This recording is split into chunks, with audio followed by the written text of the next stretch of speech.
It is 11:47 on a Tuesday night.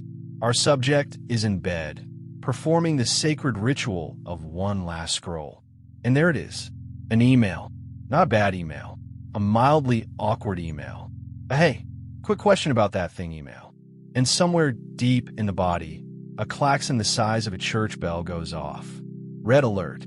All hands. This is not a drill. Heart rate up. Palms instantly tropical. Stomach doing something that would impress a circus. All this over an email that could be answered with one sentence. Tomorrow, after breakfast. You know this feeling. Maybe not the email. Maybe for you, it is a phone ringing with an unknown number. But can we talk text? The silence after you say something in the group chat. The alarm does not care how small the danger is. The alarm only knows one volume.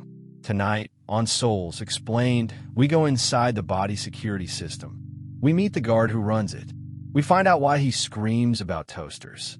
And we learn something about this alarm that might change how you feel about it forever. Because here is the spoiler. Dear viewer, the alarm is not broken. The alarm is loyal. Painfully, hilariously loyal. Come downstairs. Deep in the basement of your brain sits a small security office. Inside it, the amygdala. For tonight's documentary, we shall picture him as a mall cop. Slightly too eager, badge polished daily. He has a whistle, a flashlight, and exactly one job: keep you alive. He takes this job very seriously.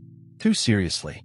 Above his desk hangs a poster of a tiger with the words "Never Again." And on his desk lies his training manual. Look closely at the cover. Danger Manual. Edition, Stone Age. That is not a joke. That is the actual problem. His manual was written 2 million years ago, when the dangers were tigers, cliffs, and eating the wrong berry. Nobody ever sent him the update. There is no chapter on emails. No chapter on job interviews. No chapter on being left on read. So when something new happens, he does what any diligent employee with an ancient manual would do. He looks it up, finds nothing, panics, and flips to the only page he trusts.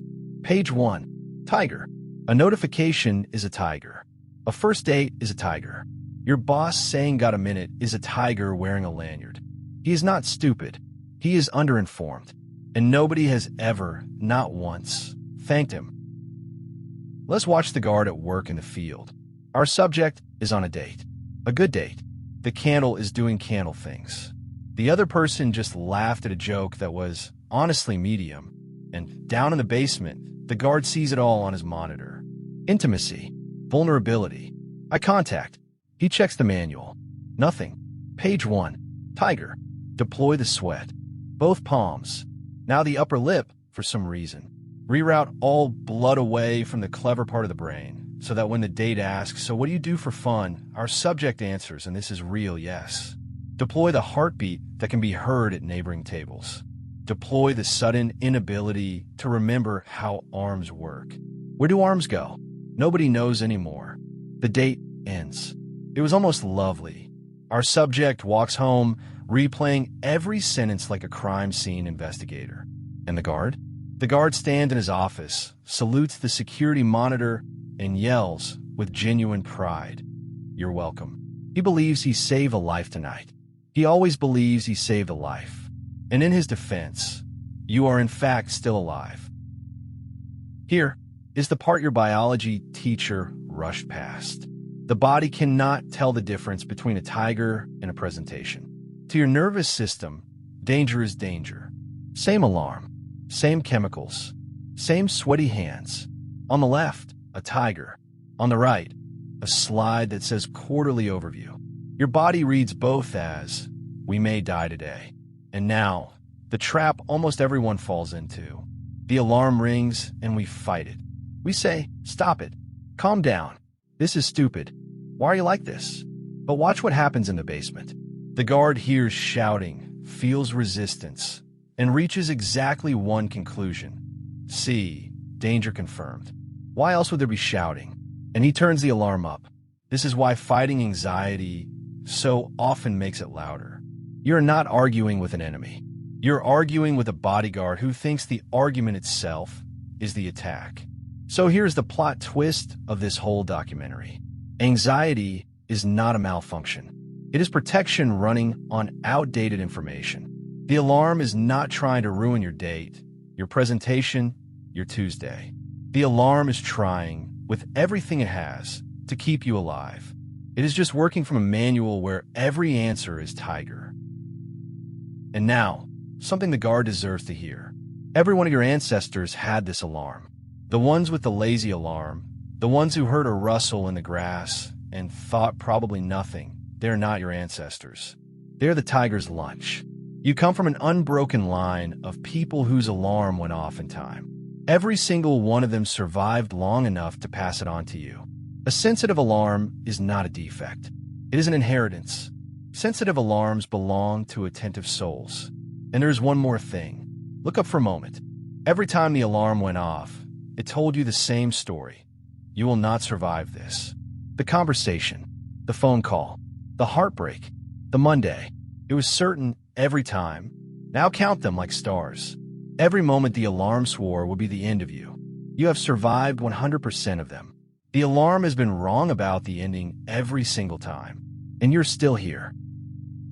So what do we do with a guard like this? We do not fire him. We cannot. He is load-bearing. We retrain him. And for this, we bring in a specialist. You may remember him. The dreadlocked gentleman from the party episode. The empath.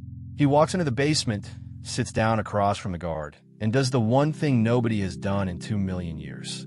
He hands him a cup of tea and says thank you. So tool 1, thank the guard. When the alarm rings, do not fight it. Say quietly, thank you, I've got it from here. Watch what happens to a guard who finally feels heard.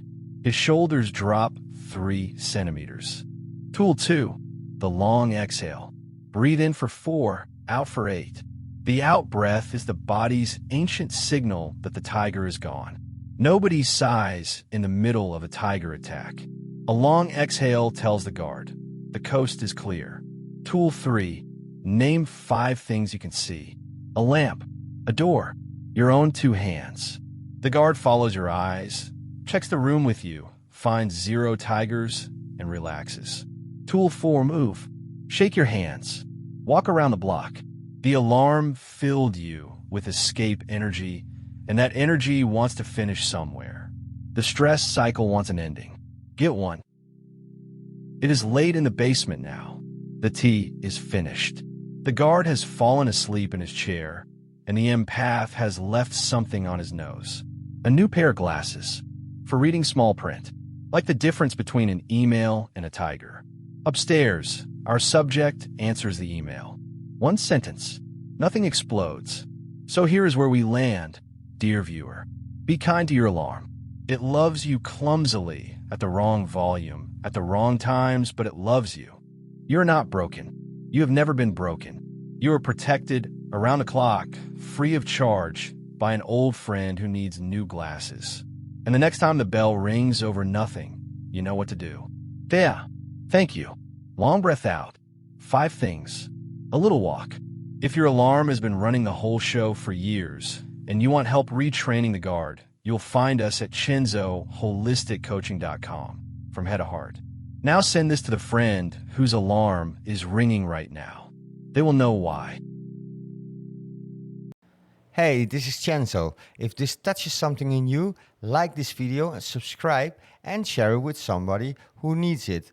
And if you want real help on your path, come to ChenzoHolisticCoaching.com. The link is below. With love.